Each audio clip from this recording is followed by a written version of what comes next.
할렐루야. 오늘 2023년 마지막 주일 또 마지막 날에 예배하기 위하여 성전을 찾으신 성도님들을 주님의 이름으로 축복하고 또 하나님께서 그 삶 가운데 아름다운 일들이 많이 일어나게 해주시기를 소망합니다. 2023년도가 몇 시간 남지 않았습니다. 2022년도 그 송구영신 예배 드린 게 엊그제 같은데 누가 제 시간을 이렇게 이렇게 삭제해 간 것 같아요. 금방 23년 송구영신 예배를 할 때가 또 다 되었습니다. 올 한 해 돌아보면 시간은 굉장히 빨리 갔는데 또 교회에 일은 참 많았던 그런 한 해였습니다. 오늘은 교회 절기로 치면 이 성탄절 후 첫 번째 주일입니다. 보통 교회들은 성탄절이 지나면 더 이상 성탄 찬송을 부르지 않는데 그 12월 25일 성탄절부터 다음 해인 1월 6일 주연절까지가 성탄절기로 그렇게 지키게 되어 있습니다. 크리스마스 시즌이 아직 되고 있다는 것이죠. 그래서 그때까지는 계속해서 성탄을 노래해야 합니다. 아름답게 꾸몄던 실내 장식은 오늘 목요일 주연절이 되면 이제 정리하게 될 것이고, 그러면 크리스마스 시즌이 끝나게 됩니다. 실외 장식은 2월달 되면 치우면 좋겠다, 그렇게 생각이 됩니다. 그러니까 오늘도 우리가 성탄의 기쁨을 계속해서 나누어야 된다는 말을 드리는 거지요. 하나님께서 아기의 모습으로 이 땅 가운데 오셨습니다. 하나님의 아들 독생자 예수님이 인간의 몸을 빌려 이 땅에 탄생하셨습니다. 우리가 하나님을 기뻐하고 찬송해야 할 줄로 믿습니다. 생각해보면 굉장히 역사적인 사건이죠. 세계 역사의 기여도로 보나 또 어떤 사건의 무게로 보나 예수님의 탄생은 전무후무한 사건이라고 할 수 있습니다. 하지만 그 역사적인 중요성에 비해서 주님의 탄생은 그다지 주목받지 못했습니다. 하지만 세상이 전혀 예수님의 탄생을 알지 못했던 것은 아닙니다. 외딴 곳 무명한 이들에게 이 일이 일어나기는 했지만 이것을 사모하며 기다리는 사람들이 있었다는 것이죠. 그리고 그 소수의 사람들은 아기 예수님을 만나게 되며 그들의 삶의 목적을 이루게 되었고 감사와 은혜로 충만케 되고 그들의 영이 자라게 되는 경험을 하게 되었습니다. 오늘 아기 예수님을 만난 이들의 이야기를 통해서 우리 모두도 우리 안에 계시는 주님으로 인한 감사와 은혜가 충만한 날이 되시기를 주님의 이름으로 축원합니다. 우리가 읽지는 않았지만 본문 14절 말씀을 보니까 이렇게 기록합니다. 지극히 높은 곳에서는 하나님께 영광이요 땅에서는 하나님이 기뻐하신 사람들 중에 평화로다 하니라 말씀합니다. 그러니까 하나님께서 기뻐하시는 사람들에게 예수 그리스도가 주시는 평화가 임하게 된다고 하는 선언입니다. 또 더 그 앞에 10절의 말씀을 보면 이렇게 기록됩니다. 온 백성에게 미칠 큰 기쁨의 좋은 소식을 너희에게 전하노라 말씀합니다. 즉 세상을 구원하실 메시아 예수님이 탄생하신 큰 기쁨의 소식이 세상 모든 사람에게 전해졌다 말씀하고 있습니다. 구원의 기회가 모든 사람에게 주어진 것입니다. 그래서 우리에게도 구원의 기회가 임하게 된 것이죠. 그런데 14절을 자세히 보시면 앞의 10절과는 조금 다른 방식의 말씀인 것을 우리가 확인할 수 있습니다. 선택 조건이 포함되어 있는 것이죠. 10절에서는 예수님이 탄생하셨다는 기쁨의 좋은 소식이 이 세상 모든 사람에게 알려졌다 이렇게 선언하고 있는데 14절에서는 예수 그리스도의 평화가 오직 하나님이 기뻐하시는 사람들에게만 임한다고 기록하고 있습니다. 예수님께서 이 땅에 오셨다는 소식은 모든 사람들에게 다 전해지지만 아기 예수가 주시는 평화는 모든 이에게 전해지지는 않는다는 것을 우리는 확인할 수 있습니다.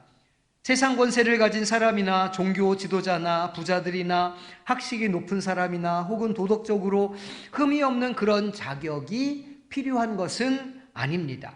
단지 하나님께서 기뻐하시는 사람들에게만 주어지는 것입니다.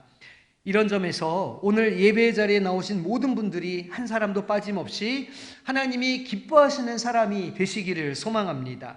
그래서 하나님의 이 평화가 그 10년 가운데 충만하게 임하기를 주님의 이름으로 축원합니다. 그러면 아기 예수님을 직접 만남으로 예수님이 주시는 평화가 임하게 된 하나님이 기뻐하시는 사람들은 어떤 사람인지 우리가 말씀을 통해서 살펴보기를 원합니다.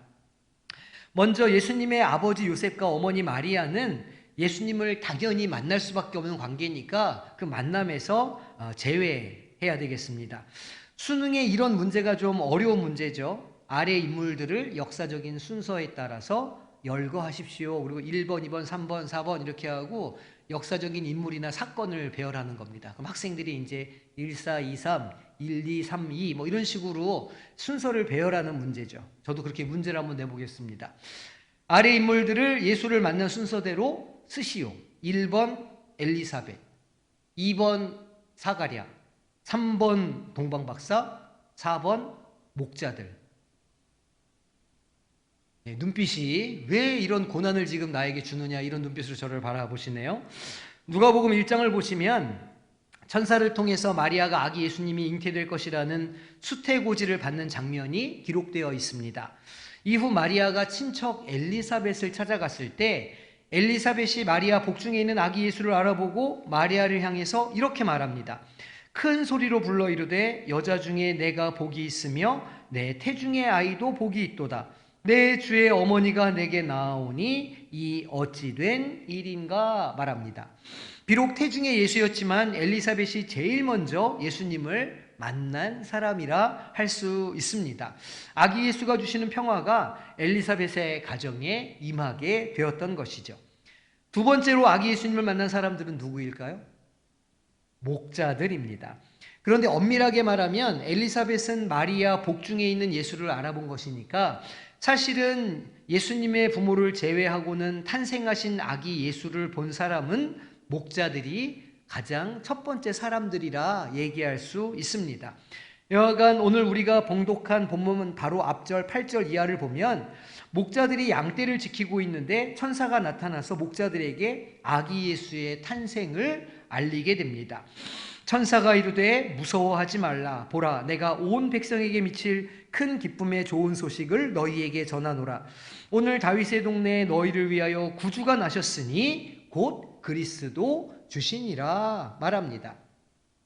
여기에서 다윗의 동네라고 말하는데 이것은 다윗의 고향 동네 곧 베들레헴을 말하는 것입니다. 베들레헴은 룻기에 등장하는데 다윗의 조상 할머니 나오미의 고향이기도 하죠. 나오미는 모압으로 이민 갔다가 그곳에서 남편과 아들을 다 잃고는 며느리 룻과 함께 고향으로 돌아옵니다. 그 고향이 바로 베들레헴이죠. 베들레헴에서 룻이 보아스를 만나서 새로운 가정을 이루고 오벳을 낳습니다. 오벳이 이새를 낳고 이새가 다윗을 낳게 됩니다. 그러니까 다윗은 베들레헴에서 목동 생활을 하게 되었고 다윗의 고향이 바로 베들레헴인 것이죠.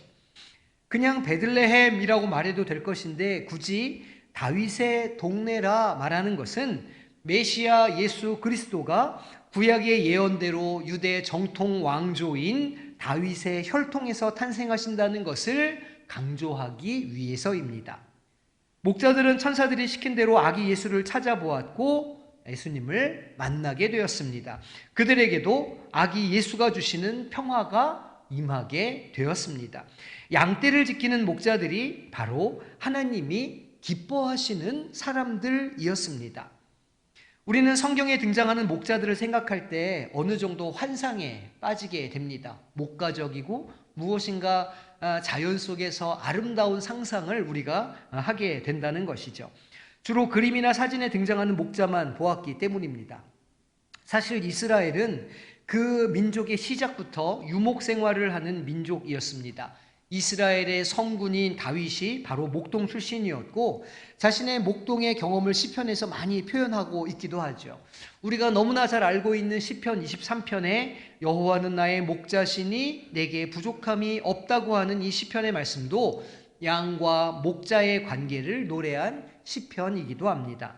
그런데 신약 시대에 들어오면서 목자들은 바리새인, 서기관, 사두개인 등 종교 지도자들로부터 세리와 거의 같은 취급을 받는 사람으로 그렇게 천대를 받았습니다. 예수님 당시 목동이나 목자들의 사회적인 신분은 천민에 해당되었습니다. 오늘 8절 말씀에 목자들이 밤에 밖에서 자기 양떼를 지켰다 말씀합니다. 무슨 말입니까? 남들이 다 자는 밤에 집 안에서도 아니고 바깥에서 일을 하고 있는 것이죠. 이 중동 팔레스타인 지역은 낮에는 뜨거운 날씨가 되지만 밤이 되면 기온이 급격하게 내려가기 때문에 상당히 춥습니다. 생각해 보시면 예수님께서 가야바 법정에서 신문을 받고 있을 때 문 앞에서 베드로와 여종을 포함한 사람들이 불을 쬐고 있었다는 기록을 우리가 볼 수 있습니다. 밤에는 기온이 많이 내려간다는 것이죠. 그러니까 추운 바깥에서 밤에 양떼를 지키는 이런 직업은 요즘으로 말하자면 많은 사람들이 기피하는 그런 직업군이라 할 수 있습니다. 더군다나 당시에는 목자들을 부정한 사람으로 간주했습니다. 그래서 제사의식에 참여할 수도 없었습니다. 목자들은 신뢰할 수 없는 사람들로 생각되어서 법원에서 증언할 수 있는 자격도 없는 사람들이었습니다.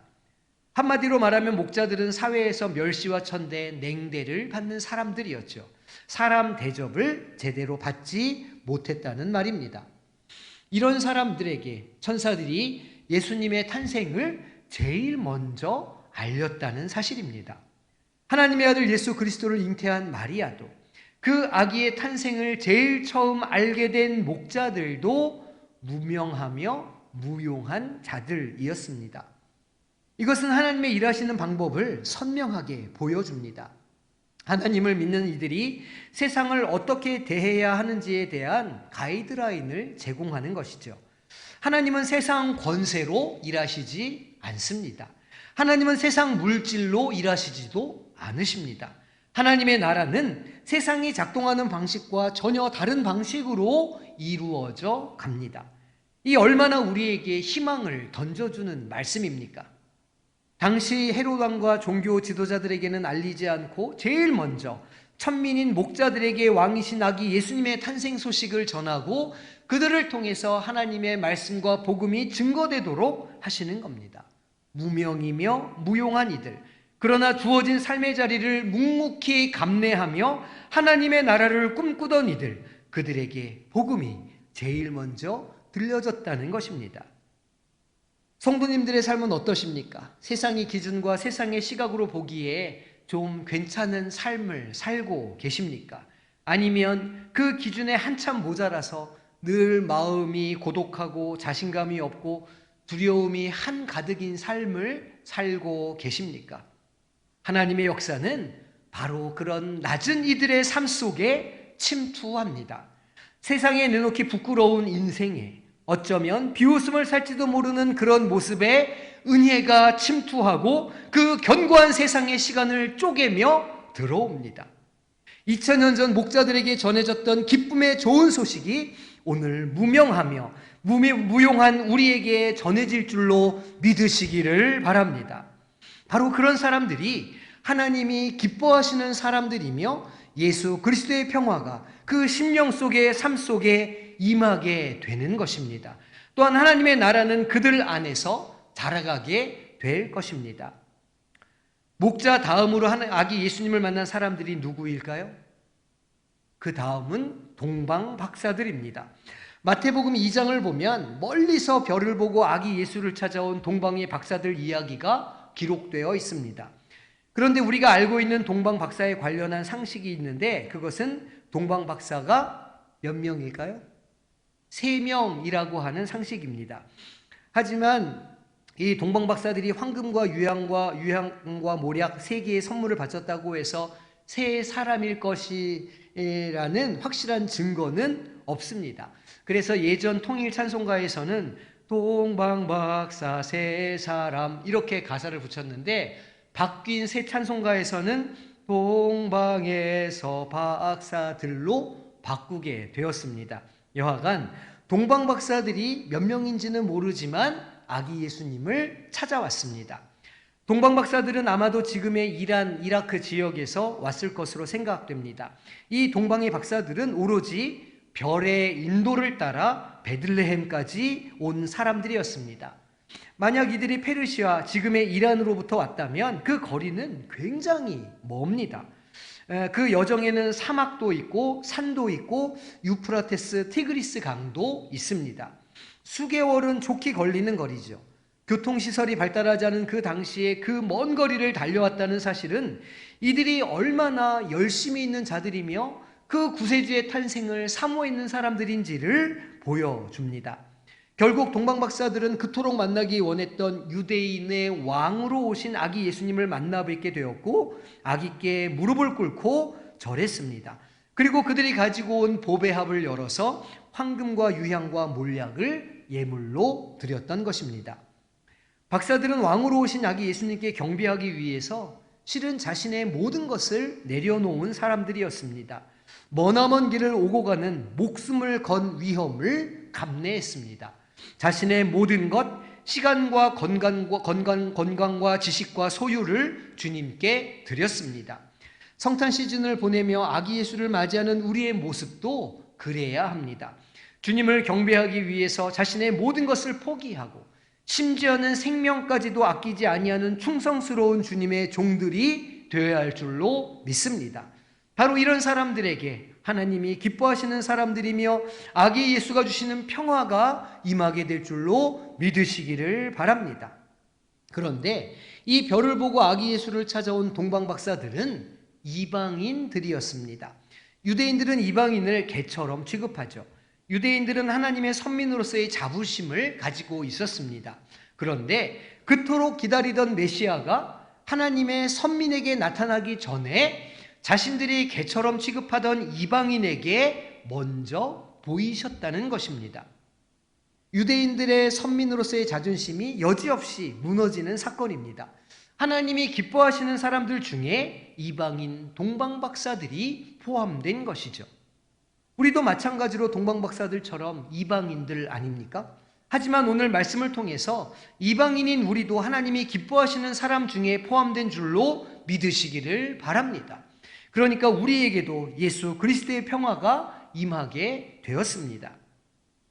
마지막으로 아기 예수를 맞는 사람, 하나님이 기뻐하시는 사람은 오늘 본문에 우리가 읽은 메시아 오기를 일평생 기다리며 성전에서 기도했던 시므온과 안나 선지자입니다. 22절을 보니까 율법을 따라 정결 예식을 드릴 날이 되었다 말씀에 기록합니다.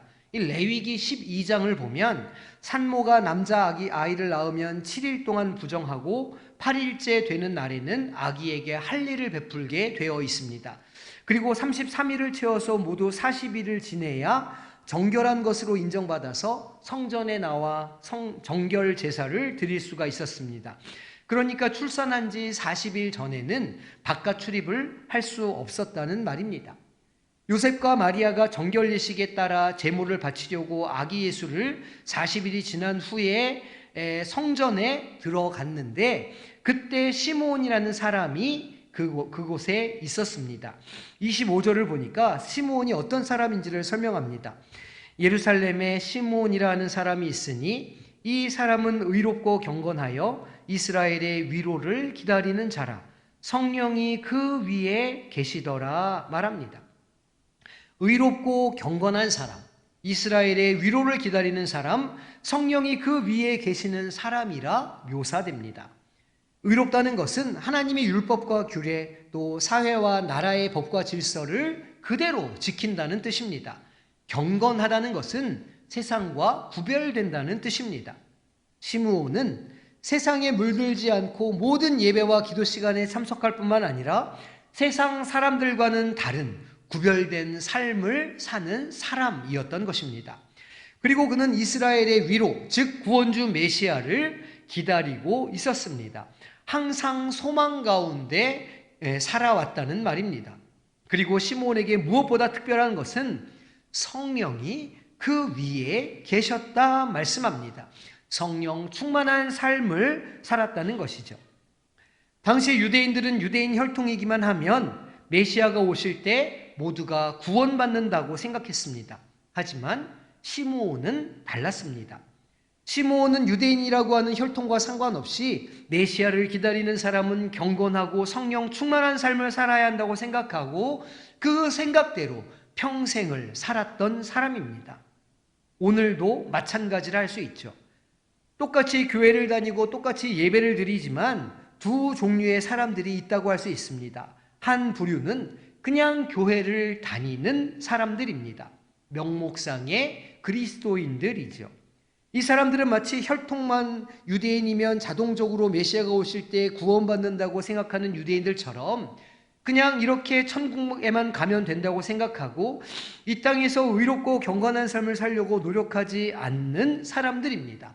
당연히 성령 충만한 삶, 본성을 거스르는 삶과는 거리가 멀죠. 하지만 다른 부류의 사람들도 존재합니다. 늘 거룩한 삶에 대해 관심을 갖고 하나님과 사람 앞에서 정직하게 살려고 노력하고 누가 보더라도 진정한 그리스도인으로 인정할 정도로 신앙생활을 열심히 하고 그 위에 항상 성령 충만한 삶, 즉 형제를 사랑하고 기뻐하고 오래 참고 선을 베풀고 충성하고 온유하고 절제하는 삶을 살려고 노력하는 사람들이 있습니다. 예수님은 바로 이런 사람들을 만나주시고 위로해 주시고 은혜를 내려주시는 줄로 믿으시기를 바랍니다. 시므온도 이렇게 의롭고 경건하고 성령 충만한 삶을 살면서 메시아를 기다리고 있었기 때문에 성령의 감동을 받아 성전에 들어갔고 마침 정결 예식을 위해 성전에 나온 메시아 아기 예수님을 만날 수가 있었던 것입니다. 생각해 보십시오. 그 아기가 메시아인 것을 시므온이 어떻게 알았겠습니까? 성령께서 알려주신 겁니다. 영안을 열어주신 것이죠. 내 눈앞에 있는 이 아기가 바로 세상을 구원할 구세주 메시아다라고 그의 마음에 말씀해 주셨기 때문입니다. 우리도 정직하고 경건한 삶, 성령 충만한 삶을 살면 매 순간마다 무엇인가 결정할 때마다 성령께서 깨닫게 해주시고 지시해 주는 은혜가 있게 될 줄로 믿습니다. 이런 성령 충만한 삶을 사시는 우리 성도님들이 되시기를 소망합니다. 예수를 만난 네 번째 사람은 여선지자 안나였습니다. 안나 선지자는 결혼한 지 겨우 7년 만에 남편과 사별해서 과부가 되었고 지금 나이가 84세가 되었다 기록합니다. 당시 유대 여자들은 우리나라 나이로 15, 16살이 되면 정혼하고 결혼을 하게 됩니다. 마리아의 나이도 아마 그 나이였을 겁니다. 그러니 안나가 남편을 잃었을 때에는 20대 초반 한참 나이였을 것이죠. 그러니까 60년 이상의 세월을 혼자 살아왔다는 말입니다.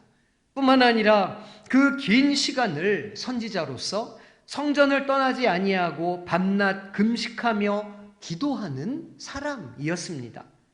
간혹 교회마다 보면 이 안나와 비슷한 분들이 계십니다. 나이 드신 우리 권사님들, 집사님들 중에 일찍이 남편과 사별한 후에 오직 예수님을 신랑으로 알고 평생 교회를 섬기며 매일 교회에 나와 기도하는 분들이 있습니다. 이런 분들이 얼마나 귀한 분들입니까? 꼭 남편을 잃어서가 아니더라도 정말 교회에서 살다시피 하며 교회를 위해, 부족한 교역자들을 위해, 성도들을 위해 밤낮으로 기도하는 분들이 있다는 것이죠. 교회에 이런 분들이 있으면 그 교회는 밤낮으로 기도가 끊이지 않는 축복받는 교회가 될 줄로 믿습니다. 우리 성광 동산이 이런 안나와 같은 기도의 용사들이 많이 세워지기를 소망합니다. 할머니 안나 선지자가 이렇게 밤낮으로 금식하며 기도할 때 어떤 일이 일어났습니까?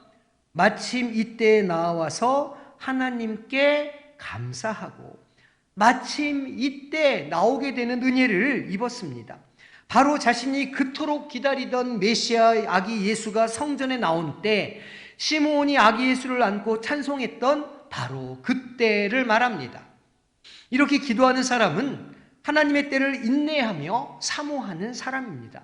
하나님이 일하실 것을 믿고 오늘의 삶을 최선을 다해 살아내는 기도의 사람입니다. 그러한 기도의 삶 가운데 하나님의 때가 이르면 이제 기적이 일어나게 되는 것이죠. 기도의 사람 안나 선지자는 하나님이 기뻐하시는 사람이었습니다. 그래서 때마침 정결 예식을 위해 성전에 들어온 아기 예수님을 만날 수 있었습니다. 일평생 소원이 이루어졌습니다. 아기 예수님께서 주시는 위로와 평안을 얻게 된 것입니다. 오늘 말씀에서 하나님이 기뻐하시는 사람, 아기 예수를 만남으로 위로와 평화를 얻은 사람들은 그냥 돌아가지 않고 그 은혜에 반응하며 감사했습니다. 20절에 제일 먼저 아기 예수님을 만난 목자들은 하나님께 영광을 돌리고 찬송하며 돌아갔다 말합니다. 두 번째 동방박사들도 아기 예수께 경배했습니다. 집에 들어가 아기와 그의 어머니 마리아가 함께 있는 것을 보고 엎드려 아기께 경배하고 보배합을 열어 황금과 유향과 몰약을 예물로 드리니라. 세 번째로 구세주 예수를 만난 시므온은 아기 예수님을 품에 안고는 하나님을 찬양했습니다. 주제여 이제는 말씀하신 대로 종을 평안히 놓아 주시는도다. 내 눈이 주의 구원을 보았사오니 이는 만민 앞에 예비하신 것이요 이방을 비추는 빛이요 주의 백성 이스라엘의 영광이니이다 노래했습니다. 이 노래를 라틴어로 누쿠 디미티스, 시므온의 노래라 부릅니다. 이 시므온의 노래는 누가복음 1장에 나오는 마리아의 노래, 사가랴의 노래, 그리고 2장에 나오는 천사들의 합창 곧 영광송과 함께 예수님의 성탄과 관련해서 전통적으로 지난 2000년간 불러온 교회의 성탄송가입니다. 많은 작곡가들이 곡을 붙여서 성탄 절기마다 부르는 유명한 성탄 찬송이기도 합니다. 또 네 번째로 예수님을 만난 안나는 어떻게 했다고 말씀합니까? 마침 이때에 나와서 하나님께 감사하고 예루살렘의 속량을 바라는 모든 사람에게 그에 대하여 말하니라 했습니다. 여기에서 감사했다는 것은 곧 감사 찬양했다는 뜻입니다. 예수님을 만난 안나 선지자는 하나님께 감사 찬양했습니다. 목자와 동방박사, 시므온과 안나 이 모두가 예수님을 만난 뒤에 공통적으로 한 일이 무엇입니까? 바로 찬양하는 일이었습니다. 우리가 하나님께 받은 구원의 은총과 예수님이 주시는 평강의 은혜에 보답할 수 있는 최고의 표현은 바로 찬양이라는 것을 기억하시기를 바랍니다. 이사야 43장 21절에 이렇게 기록합니다. 이 백성은 내가 나를 위하여 지었나니 나를 찬송하게 하려 함이니라 말합니다. 하나님께서 우리를 창조하신 목적이 하나님을 찬송하게 하기 위함이라 말씀하시죠. 우리가 할 수 있는 대로 우리의 힘과 정성을 다하여 하나님을 찬양하는 삶을 살아야 합니다. 하나님의 일하심에 반응하고 말씀에 반응하고 늘 하나님께 영광과 찬양을 올려드리는 삶을 사시는 성도님들이 되시기를 주님의 이름으로 축원합니다. 이렇게 아기 예수를 만난 이들은 모두 인내와 희생, 소망을 가진 사람들이었습니다. 그들은 부유하지도 권력을 갖고 있지도 인기가 있지도 않았습니다. 그것이 주님을 만날 수 있는 방법이 아니었다는 말입니다. 오직 은혜를 사모하고 자신의 결여와 미련함을 고백하며 겸손하게 인내하고 하나님의 때를 기다리는 이들이 그 삶에 놀라운 역전의 은혜와 만남의 축복 그리고 길이 열리는 권세를 누리게 되는 줄로 믿으시기를 바랍니다. 우리 오늘 본문 40절 말씀을 함께 합독하겠습니다. 아기가 자라며 강하여지고 지혜가 충만하며 하나님의 은혜가 그의 위에 있더라. 아멘. 오늘 말씀은 그 아기 곧 예수께서 자라며 강하여졌다. 그리고 지혜가 충만해졌다고 기록합니다. 생각해 보십시오. 완전한 하나님이신 예수님께서 강해지실 필요가 있을까요? 이미 만유의 충만함으로 충만하신 이가 충만해지실 필요가 있겠습니까? 아닙니다. 실은 이 말씀은 예수 그리스도를 만난 이들이 시간이 지나갈수록 주님을 찬양하며 주님과 동행하며 자신들이 자라나고 자신들이 강하여지며 자신들의 지혜가 충만해졌다고 하는 의미를 담고 있습니다. 맞습니다. 예수 그리스도의 오심으로 인해서 만남을 경험한 이들, 그 황폐한 삶의 생수와 같은 은혜를 경험한 이들, 광야와 같은 삶에서 길을 내시는 역사를 경험한 이들, 오랜 질병으로 고된 삶을 살다가 치유의 은혜를 경험하는 이들 모두 하나님을 찬양하며 함께 자라가며 강하여지고 지혜가 충만하여 하나님의 은혜가 그 위에 임하게 되는 줄로 믿으시기를 바랍니다. 이를 사모하며 간구하며 기도하는 삶을 살아가시기를 소망합니다. 성탄절을 지나며 새해를 맞는 우리 모든 성공의 권속들은 우리에게 오신 예수 그리스도를 다 만난 목동이요 동방의 이방인이요 시므온과 안나인 줄로 믿습니다. 그러니 이제 그 만남을 자람으로 변화시키고 성숙하여서 성령의 역사, 전신갑주를 잇는 영적 군사들로 2024년을 세워가시기를 소망합니다. 그래서 많은 세상 사람들이 걱정하고 두려워하는 이 새해를 하나님의 자녀들이 어떻게 사는지 본때를 보여주는 모든 권속들 되시기를 주님의 이름으로 축원합니다. 세상이 감당할 수 없는 삶을 사는 2024년을 살아내시기를 소망합니다. 할렐루야. 함께 찬양하고 기도하겠습니다. 우리 370장 주 안에 있는 나에게 찬송하신 후에 하나님 이 한 해를 지켜주심에 감사드립니다. 새해에는 주님과의 만남을 더불어서 우리가 성숙해 갈 수 있는 한 해가 되게 하여 주시옵소서. 기도하기를 소망합니다. 주 안에 있는 나에게 딴 근심 있으랴. 주 안에 있는 나에게 딴 근심이 있으랴. 십자가 밑에 나가 내 짐을 풀었네. 주님을 찬송하면서 할렐루야 할렐루야. 내 앞길 멀고 험해도 나 주님만 따라가리. 그 두려움이 변하여 내 기로 되었고 전날에 한숨 면하여 내 노래 되었네. 주님을 찬송하면서 할렐루야 할렐루야.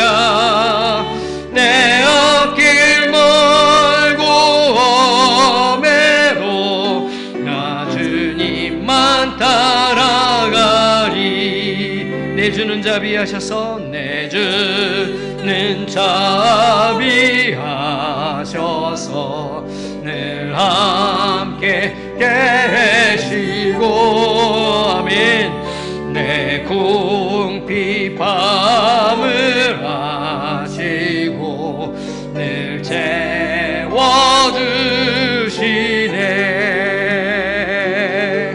주님을 찬송하면서 할렐루야 할렐루야.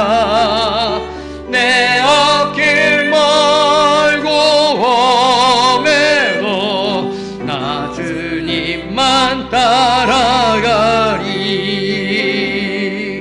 내 주와 맺은 언약은 명불변하시니 그 나라 가기까지는 늘 보호하시네. 주님을 찬송하면서 할렐루야 할렐루야. 내 앞길 멀고 험해도 나 주님만 따라가리. 함께 기도하겠습니다. 주님, 오늘 말씀처럼 우리 모두가 하나님이 기뻐하시는 사람이 되기를 소망합니다. 그리하여 우리 심령에, 우리의 삶에, 우리 가정에 예수께서 주시는 평화가 가득 채워지게 하여 주시고 우리가 주님과 동행하며 자라며 강하여지고 하나님의 은혜가 충만케 하사 2024년을 힘있게 열어가게 하여 주시옵소서. 우리 주님의 이름 한번 부르고 기도하며 나아가겠습니다. 주여 아버지 하나님, 우리를 불러주시고 오늘 예배 자리에 참게 하셨음에 감사를 드립니다. 오늘 아버지 하나님 앞에 나아가며 예배 드릴 때에 우리 예배를 받아주신 줄로 믿습니다. 그리고 우리 가운데 성령을 부어주사 오늘의 말씀들이 신비에 새겨지게 하여 주시고 이 말씀대로 순종하며 살아가는 역사와 아버지 하나님 그 기대가 있게 하여 주시옵소서. 오늘 아버지 우리 말씀에 순종하기를 소망합니다. 우리가 주님의 기뻐하시는 자가 되기를 소망합니다. 우리의 삶이 헌신되고 소망을 가지며 늘 기도하는 자리에 있어 주님이 기뻐하시는 자의 모습으로 살아가게 하여 주시고, 그리하여 우리 심령 가운데 주님께서 오시는 평화와 안식이 늘 충만케 하여 주시옵소서. 또한 우리가 주님을 만남을 기뻐 찬양하며 믿음의 고백으로 결단하여 주님과 동행하며 자라여 가고 강하여지고 하나님의 은혜가 충만케 되는 삶을 살게 하여 주시옵소서. 그의 2024년을 올해보다 더욱더 힘있게 살아가게 하여 주시고 주님께서 부으신 축복을 다 받아 누리는 복된 한 해가 될 수 있도록 주님 역사하여 주시옵소서. 주님 앞에 나가는 우리 모든 성도들의 기도를 주님께서 들어 응답하여 주시기를 소망합니다. 새해 믿음을 가지고 살아갈 때에 그 삶의 길을 형통케 열어주시고 하나님의 하신 역사를 보여주시며 하나님의 은혜를 충만케 하여 주시옵소서. 주님을 기대합니다. 주님 함께하여 주시옵소서. 하나님 아버지, 우리에게 이 또 새로운 한 해를 허락하여 주심에 감사를 드립니다.